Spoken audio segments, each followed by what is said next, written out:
Jimi Hendrix, a key figure in the development of pop music. Jimi Hendrix, the pop musician, died in London yesterday, as reported elsewhere in this issue. If Bob Dylan was the man who liberated pop music verbally, to the extent that after him it could deal with subjects other than teenage affection, then Jimi Hendrix was largely responsible for whatever musical metamorphosis it has undergone in the past 3 years. Born in Seattle, Washington, he was part Negro, part Cherokee Indian, part Mexican, and gave his date of birth as November 27, 1945. He left school early, picked up the guitar, and hitchhiked around the southern states of America before arriving in New York, where he worked for a while with a vaudeville act before joining the Isley Brothers backing band. He toured all over America with various singers, including Sam Cooke, Solomon Burke, Little Richard, and Ike, and Tina Turner, until in August 1966 he wound up in Greenwich Village, New York, playing with his own band for $15 a night. It was there that he was hired by Chase Sheldon, former bass guitarist with the Animals, who became his manager and persuaded him to travel to England. Once in London, he put together a trio with drummer Mitch Mitchell and a bass guitarist Noel Redding called the Jimi Hendrix Experience. The guitarist's wild clothes, long frizzy hair, and penchant for playing guitar solo with his teeth quickly made him a sensation.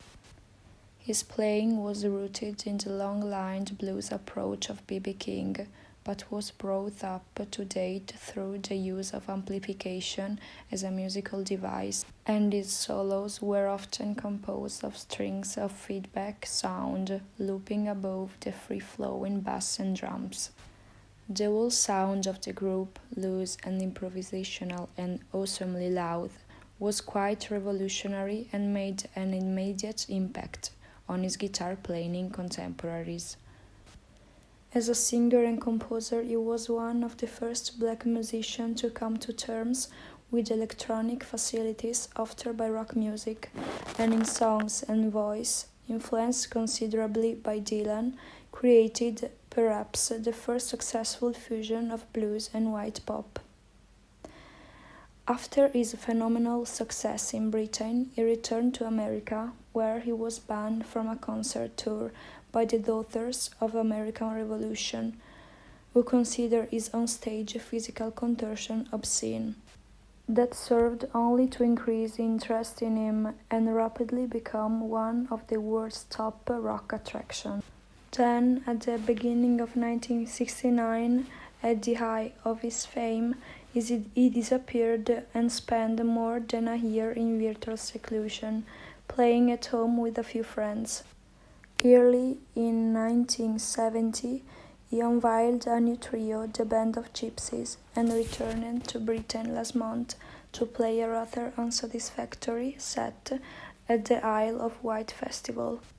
In his last interview, he was quoted as saying that he'd reached the end of the road with the trio format and was planning to form a big band. In direct contrast to the violence and seeming anarchy of his music, Hendrix was a gentle, peaceful man whose only real concern was music. His final public appearance was when he sat with War, an American band, at Ronnie Scott Club in London last Wednesday, and it was typical of the man that it was who felt honored by being allowed to play.